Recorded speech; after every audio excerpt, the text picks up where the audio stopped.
I want you to meet Brian Owens. Brian Owens is the definition of hope for the hopeless. He brings a powerful testimony. Not only that, but stay tuned to the end as he'll sing He Will Deliver, performed by Brian.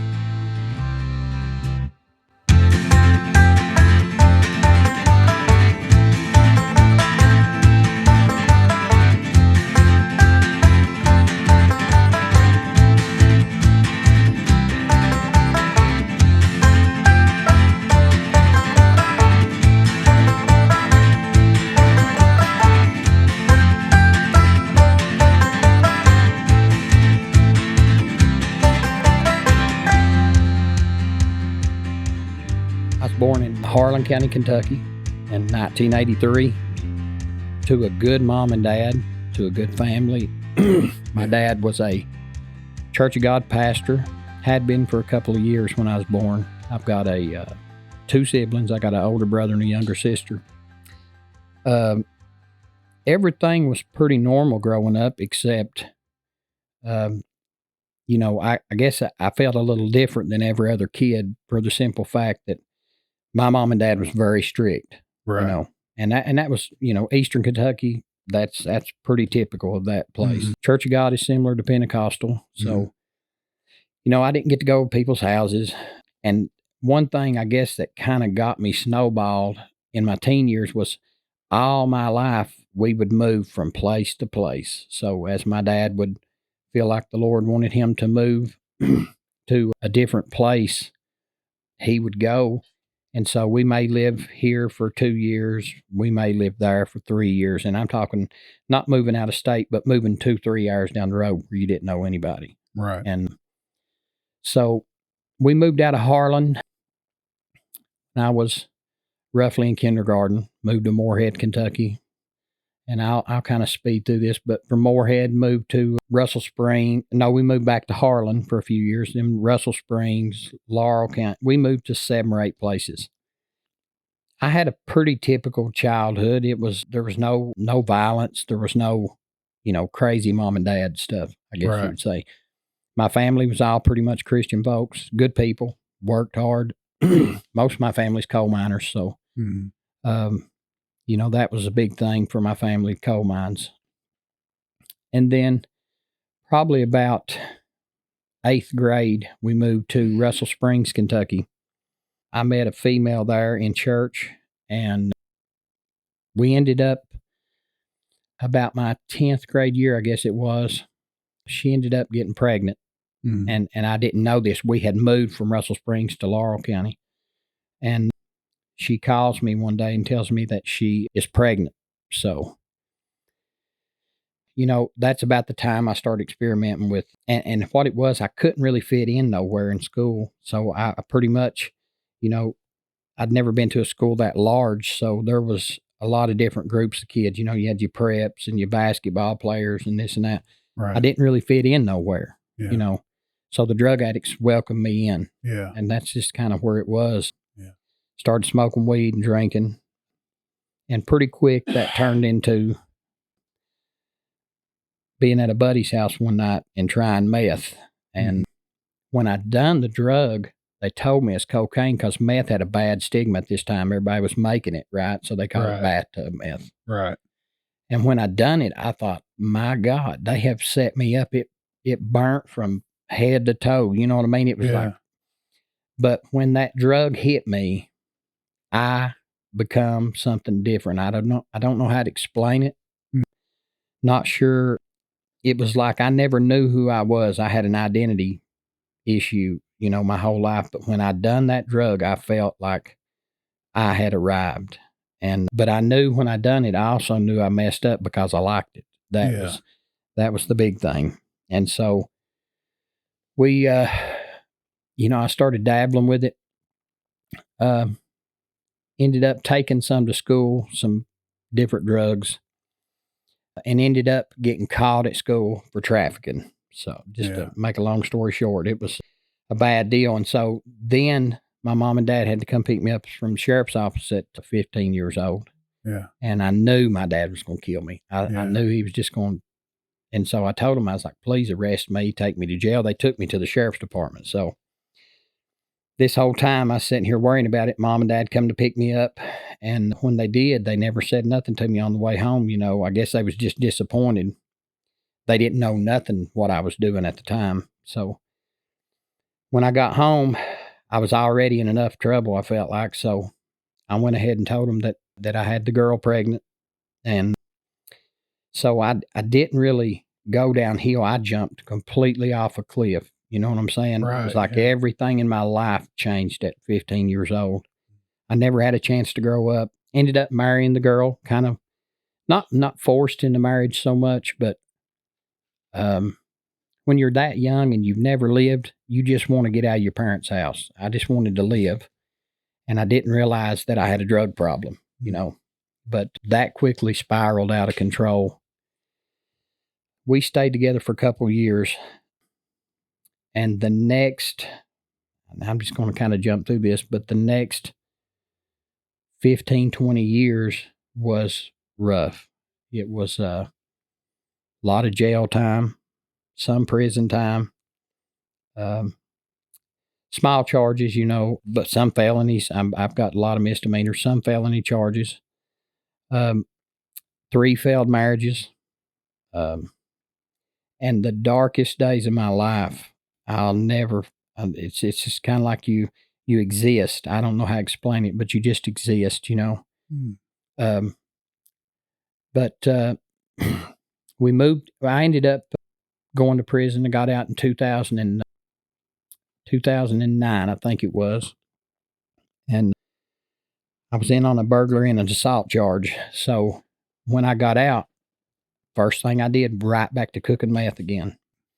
And this time it was a little different where I'd learned to cook it. I could make a little money, you know, live a little bit, felt like I was living a little bit. And so things were really, it got bad quick doing that. You know, I didn't realize how bad my mental health was going, you know. So I was in a house with an active meth lab, and I'll never forget this. So my mom and dad show up at the house one day, out of the blue, beat on the door like the police, and it's my mom standing there. And my mom is a very godly lady.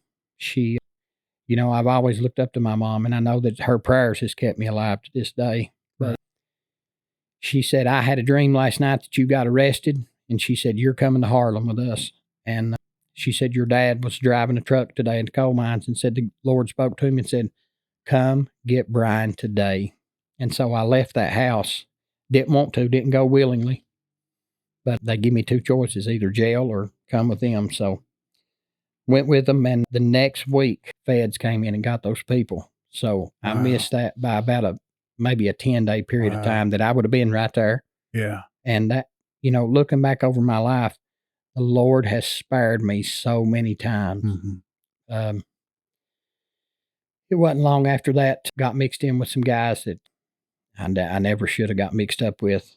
And they ended up pretty much beating me to death over some drugs, trying to rob me. Took me out in the woods to bury me.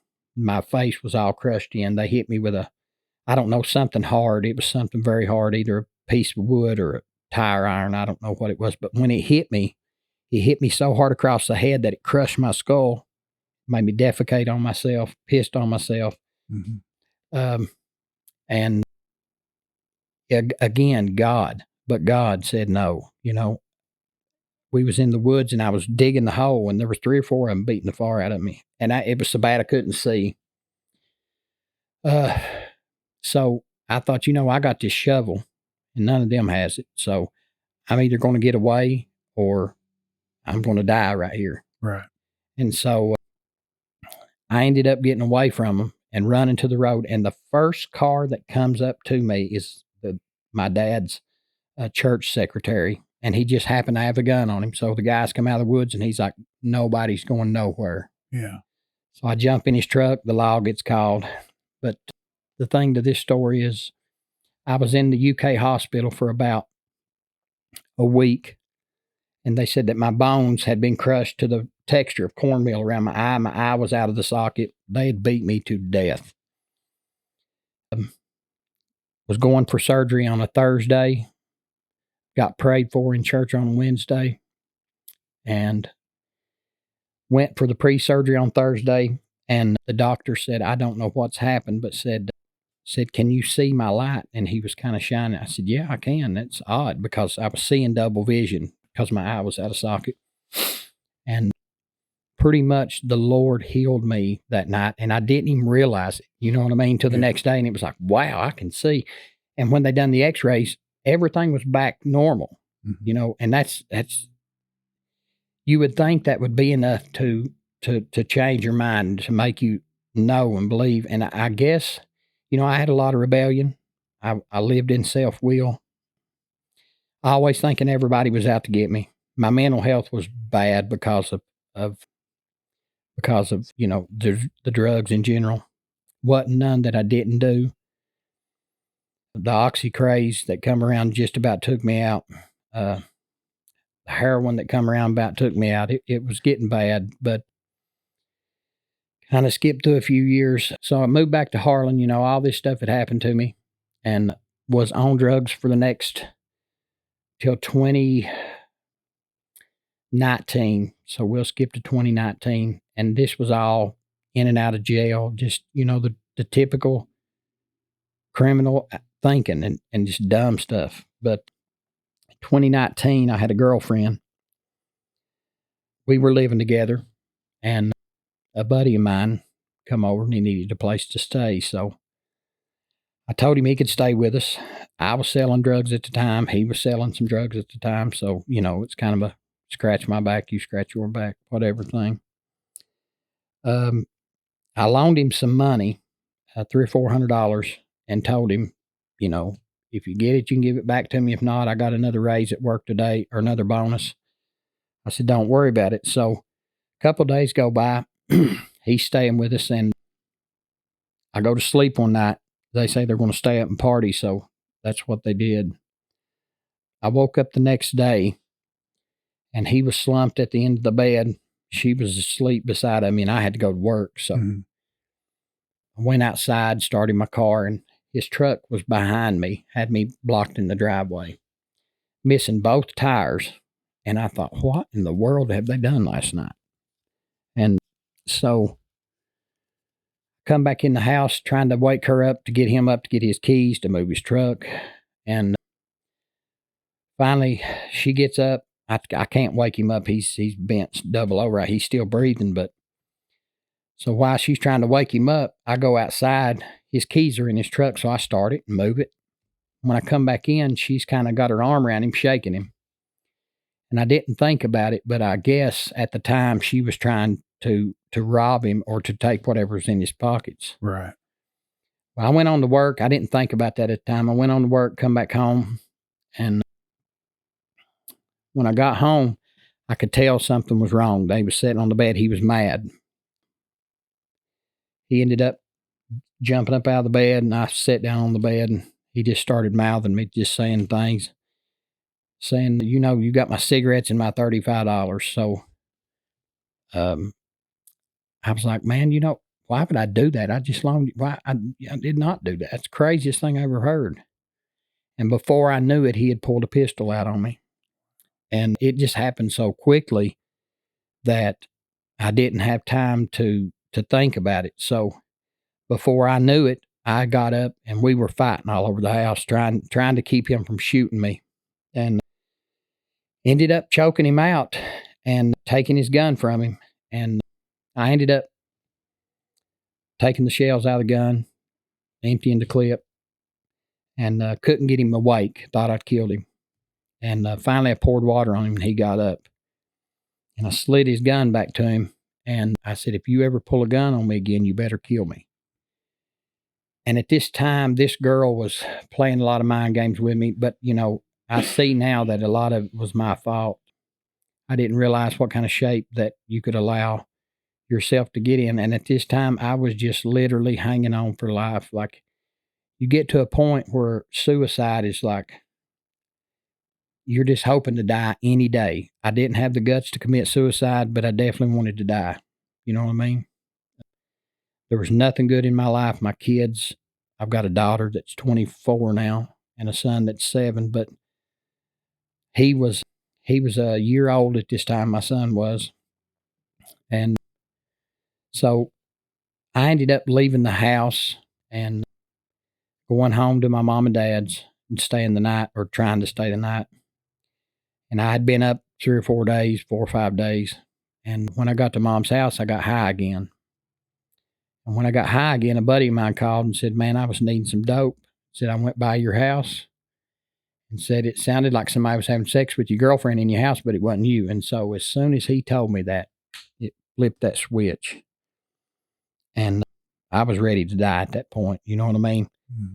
So I called my mom and dad and told them that I probably wouldn't be back home, and that I loved them, and that I'm sorry that my kids didn't have a better dad.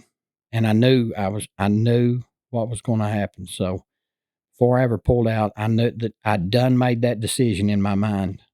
And so I go back down to the house and go through the window.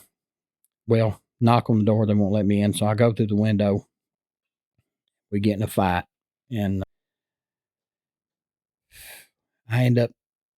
he ends up shooting me. I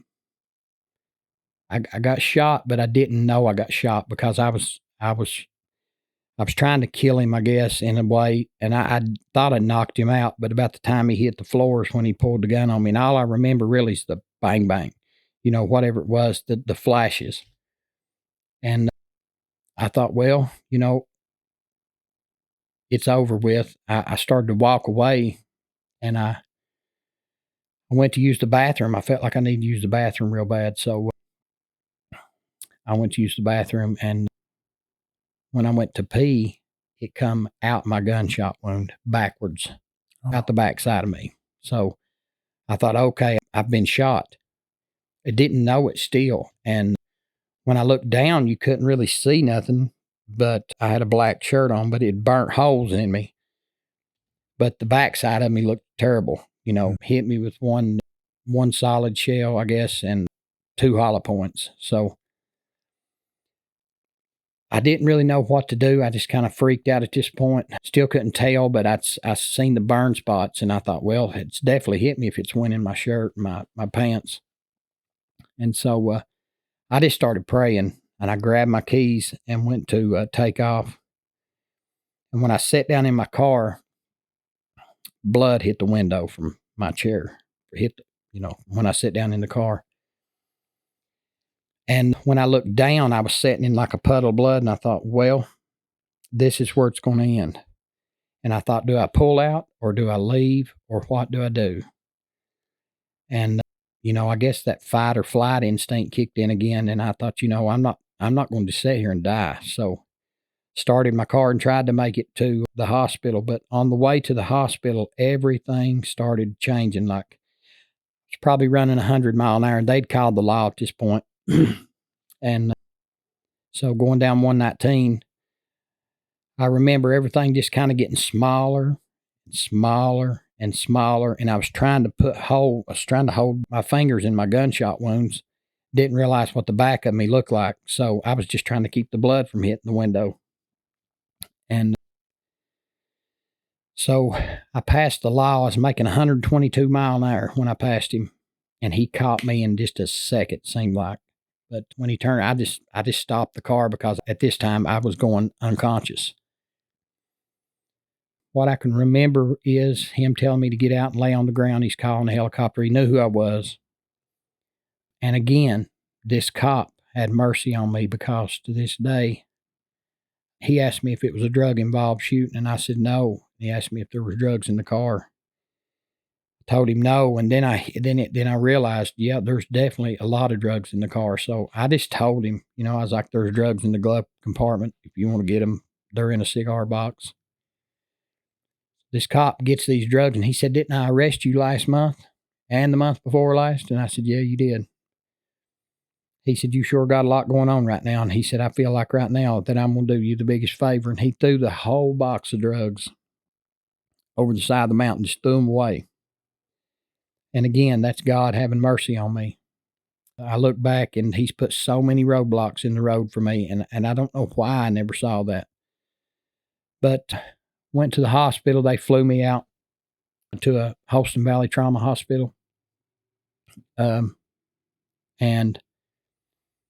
I don't know at what point I got there. I remember seeing a light and them saying, "Have you taken anything today?" And that was the last thing I remember. Everything just went dark. And I don't know how long that I was on the ventilator, but over a period of time I was in a coma. To this day, I couldn't tell you why I'm still here. I guess some reason, but I don't know where I went, but I know I was going. And the only way I know how to describe it is I was falling into something like a manhole that you'd see in the ground. And every time that I would fall or get pulled down, my arms kept catching, just like this. And I wanted to let go and fall, but I thought if I do, in my mind, and it was so real. The things I heard, the things I saw. I remember coming to, and my mom had me under the arms praying for me with her head laying on my chest. I think today she kept me from going to hell. Truly do. So when I come to, I could not walk. I didn't remember much. I thought I was paralyzed because of the shot. I thought I was hitting the spine. I didn't know what happened. I barely remembered anything. Yeah. And so I guess it's called muscle dystrophy or whatever they call it. It's where you don't use your muscles in so long you can't really, you're just not used to walking. So I had to build my muscles up from walking. Yeah. I was not going to allow this to get me down. And when I come to, I thought, I'm done with the drugs. I'm done with all this. And once I came to, I wasn't in the hospital too much longer, a couple of weeks or something. And finally, when I got home, it was just like reality set in, except I had a colostomy bag. Mm-hmm. I'd had 7 surgeries, pretty bad surgeries. It looks bad. And a lot of self-pity set in. A lot of wallowing in my own muck. And it was easy to do. And then, too, you get to thinking with a colostomy bag that you stink. And just the devil trying me in every possible way. So the first thing I done was picked up and started using again. And if you know anything about surgeries, you definitely don't heal if you're doing meth. So this went on for another 4 years, I guess. And in 2022, or this is 2023, I got sentenced to 14 years for trafficking, 7 counts of trafficking, burglary, assault. That was on the case where I got shot. And I knew that it was going to be hard to make it because I'd paid my lawyer enough money to get me probation. But I didn't think I'd make it the 6 years they wanted me to do. I knew I'd probably go on for 14 years. And I made it a year and a half, and made a jail phone call to a girl, of course, and was weighing out a bag of dope. And my parole officer watched me do it.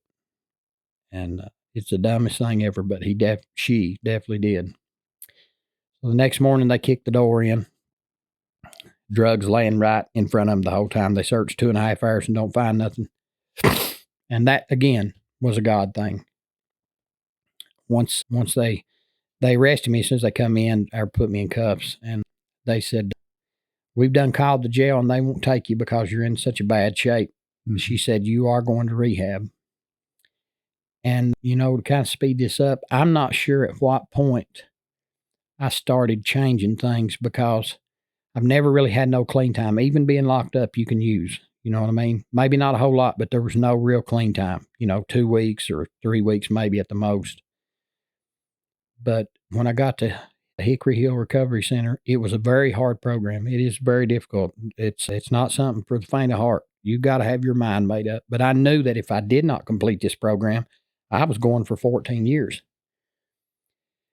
You know, I was probably there 3 months, hating my life, hating everything about the program. It was just very difficult. At 5 o'clock every morning, work 17, 18-hour shifts in the kitchen. They don't let you lay around and do nothing. But in some time in that,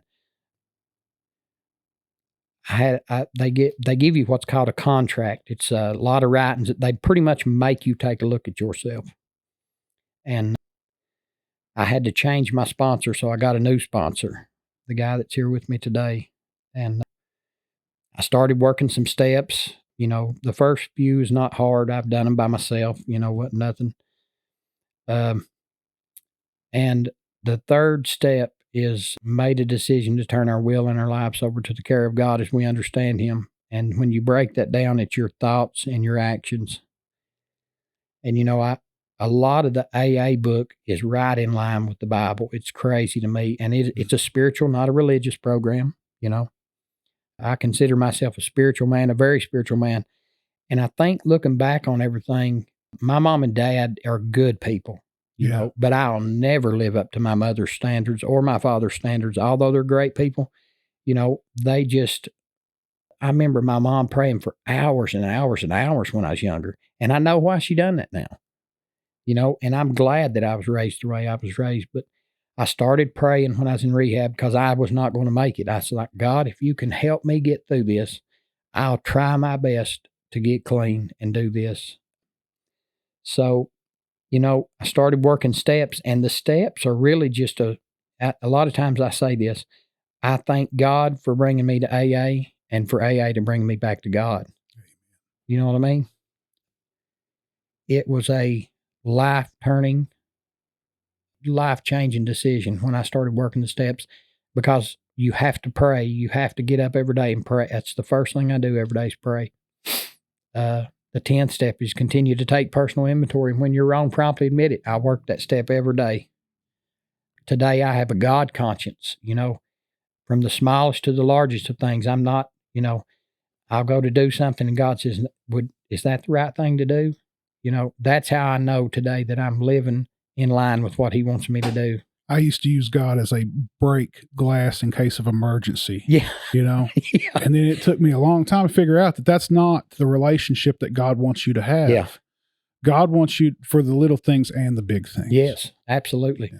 And it's hard, you know, and I'll be the first to tell you, it's hard to pray and to ask for things. When things are going good, it's simple. Mm-hmm. I mean, you know, but when things are hard, that's when you really, you know, God cannot be your resource. He has to be the source. Right. And that's where I'm at with it today. I ended up staying about 10 months in the program. I finished the program, graduated, went to the peer mentor's office, got a little more recovery in me. And, you know, today it's so wild to me. I'll have 10 months, the 15th, the day I'm speaking at my sponsor's 3-year clean. And it blows my mind that I've even got a day. You know, there wasn't a day went by I didn't think about it. That mental obsession is gone. All thanks to God, you know. And it's really weird to me. I wake up now. God has supplied me with everything I need and a lot of things that I wanted. You know, I'm a musician. I have the best job now. I build, you know what I mean? Before I got in the program, actually, I'd heard of Troublesome Creek, the instrument company, and I thought, man, wouldn't that be great? They're all a bunch of addicts building some phenomenal thousands and thousands of dollars of instruments. Yeah. And, you know, I thought, well, I would love to do something like that. Being a guitar player, getting to build something that you do. So my thing is the way I look at it, Troublesome Creek and recovery is totally different and the same in this. Recovery is a slow process. You know, I'm still not 100%, and I don't know that I'll ever be 100%. I'm still not perfect, you know. Progress, not perfection. But in recovery or in addiction, you know, everything is quick. You want it then, yesterday, whatever.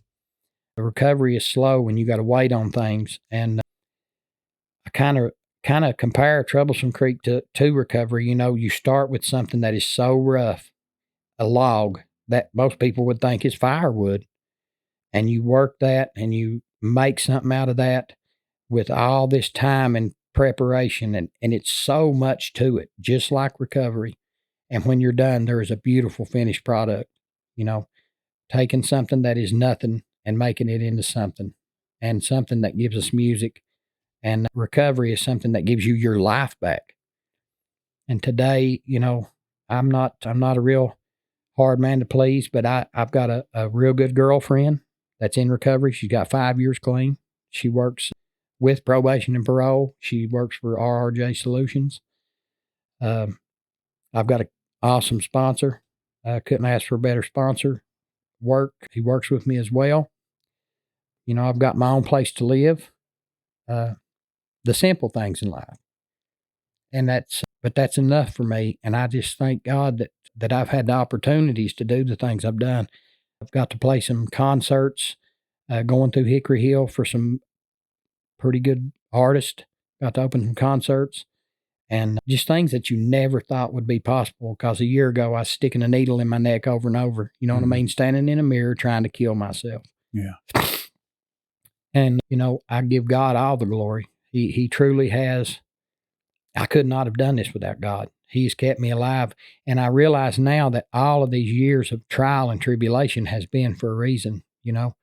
I hope that I can help somebody else. I sponsor people now. So, you know, it's my way of giving back, trying to help some of the new guys, you know, and it's just a good feeling to be able to live and to be able to walk in here today and to do this. Yeah. You know what I mean? Yeah. I would used to have been so fearful about stuff like this that there's no way I could have done this. Me too. We both would have. Yeah. And it's like, you know, and it's a good feeling to be able to feel my emotions, whether they're bad or good. I like to feel my emotions because I know I'm alive when I do. You know what I mean? Yeah. I've quit running on self-will and started running in God's will. You know what I mean? And I truly believe that things will just continue to get better. Like I said, it's not perfection, but progress. And I just appreciate you letting me do this today, man. It's been awesome. If you decided that you didn't enjoy this anymore, the devil would always take you back, wouldn't he? Yeah. In a heartbeat. In a minute. In a heartbeat. Yeah. But you could feel that this is of God. Yeah. The whole thing is of God. Because it kind of doesn't make any sense, you know. There are things, you and I, this is the first time we have ever talked. Yeah. Ever talked. And the way that you showed up today was through a mutual friend. Yeah. And we don't have the same testimony. No. I mean, I feel pretty small right now when it comes to the stuff that's in me in my life, you know? Yeah. You have a powerful testimony. I guarantee you there is somebody that needs to hear it other than just me, because it blesses me. I know there's other people out there that are going to be blessed by it. Yeah. It's beautiful. It's of God. Mm-hmm. I'll ask you this just because it come to mind. That's when I was listening to you talk and stuff, I was taking notes on, would you trade any of that right today? Would you trade any of what's happened to you throughout your life that's gotten to you where you are right now? Would you trade any of that? Absolutely not. Why? Because it's made me the person I am today. Those prayers that your mama made helped break you. Yeah. And make you. Yep. I had a friend that used to say all the time, he's like, I'm self-made. I'm Yeah. self-made. I'm like, no, you're not. And it took until I was broken to realize I'm not self-made. It was God, you know, through these trials and tribulations that made me who I am. And I could think of so many times where I was not who I should be. Now, and we're not talking about just as a kid. I'm talking about last week, you know, because it's a second by second battle. It's not something you just once and it's over. This lasts throughout your lifetime. Like you said, you know, you may never be perfect, but you're not going to quit trying. Right. It's when we give up, that's when we give in. Mm-hmm. And so there's honor in the fight, mm-hmm. in being a fighter and continuing to fight. Yeah. Staying on it. and surrounding yourself by the right people. Yep. You know, it's some of the temptations and stuff you're talking about. And I can think of so many times when I was around the wrong crowd, Mm-hmm. and there I was doing the stupid stuff and knew better than to do. That's amazing.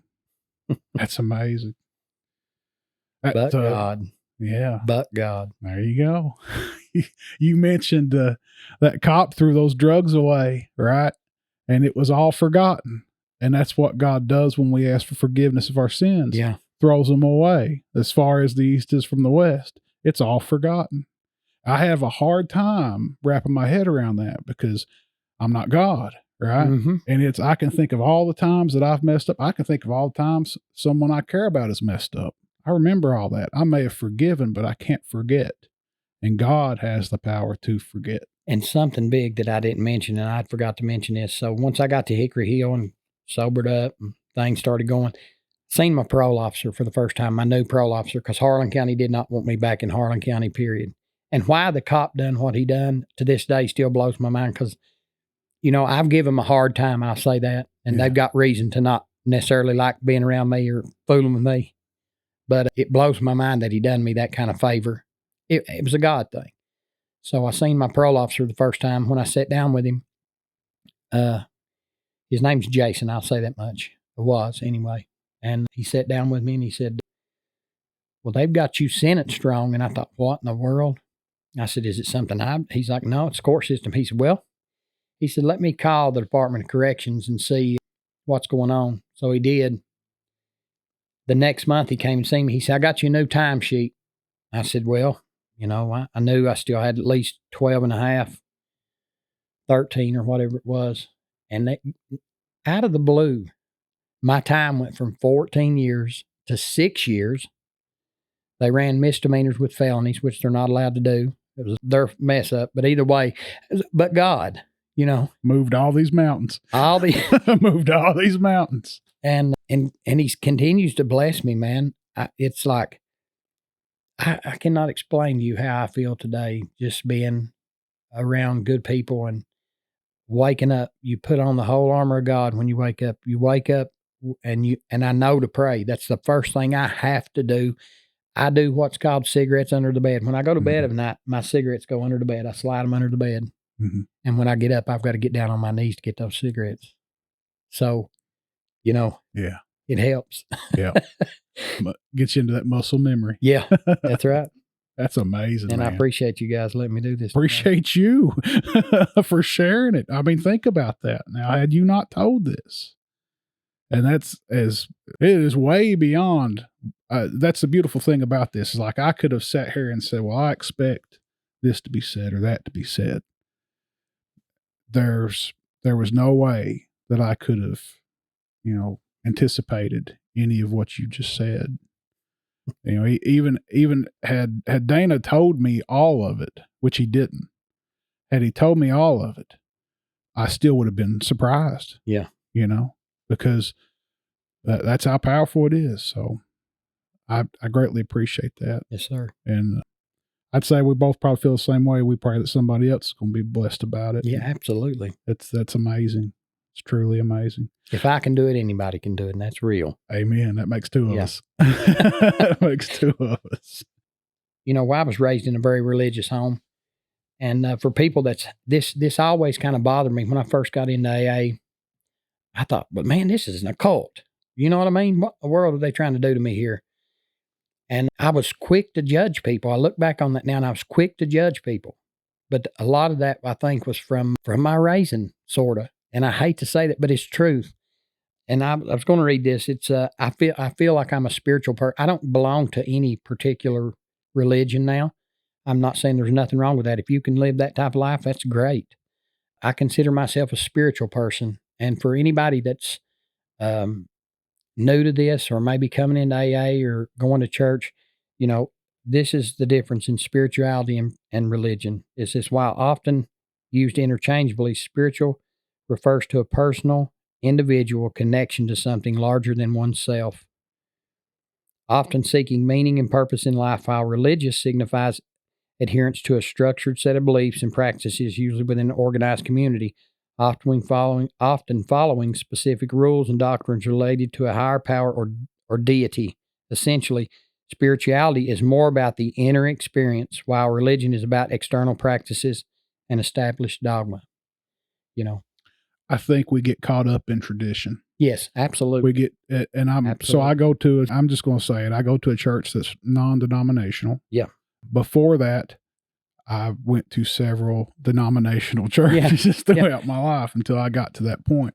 And I realized that that's where God needed me. Yeah. Was at the church that I'm at now. Yeah.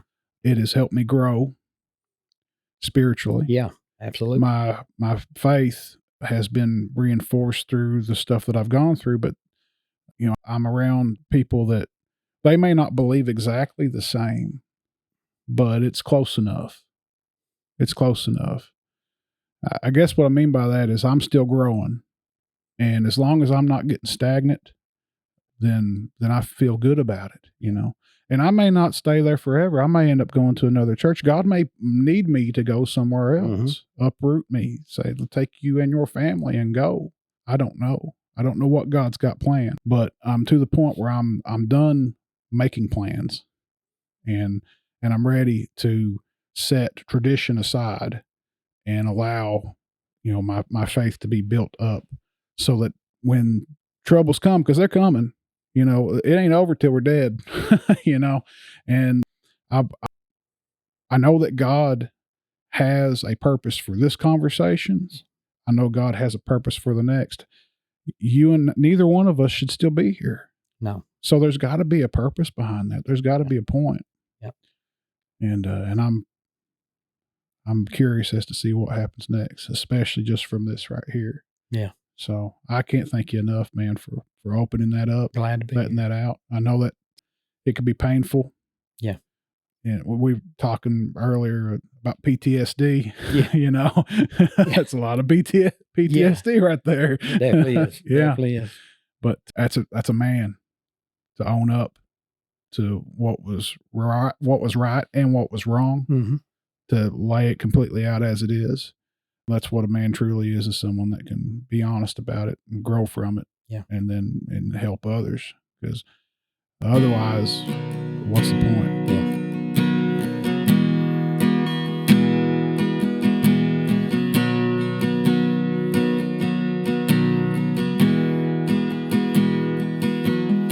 When you're up against a struggle and your face is in the wind, seems like the devil is laughing at you again. It seems like your whole life is nothing but despair. Look unto the hills, my friend, know your help is there.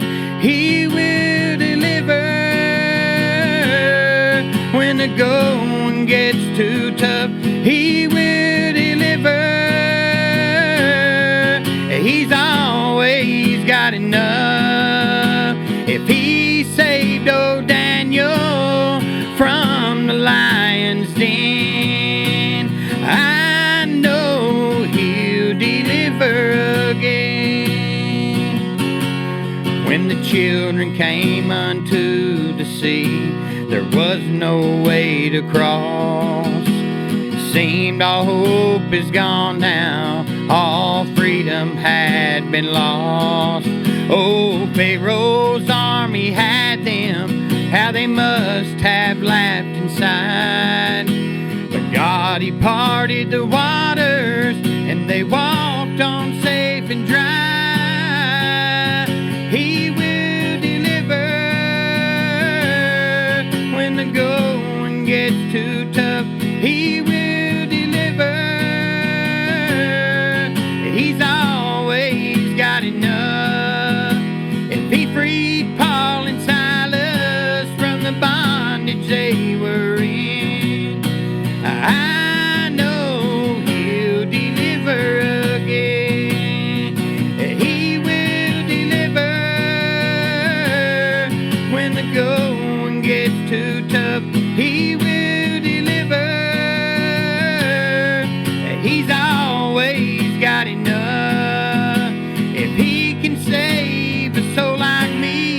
the dreadful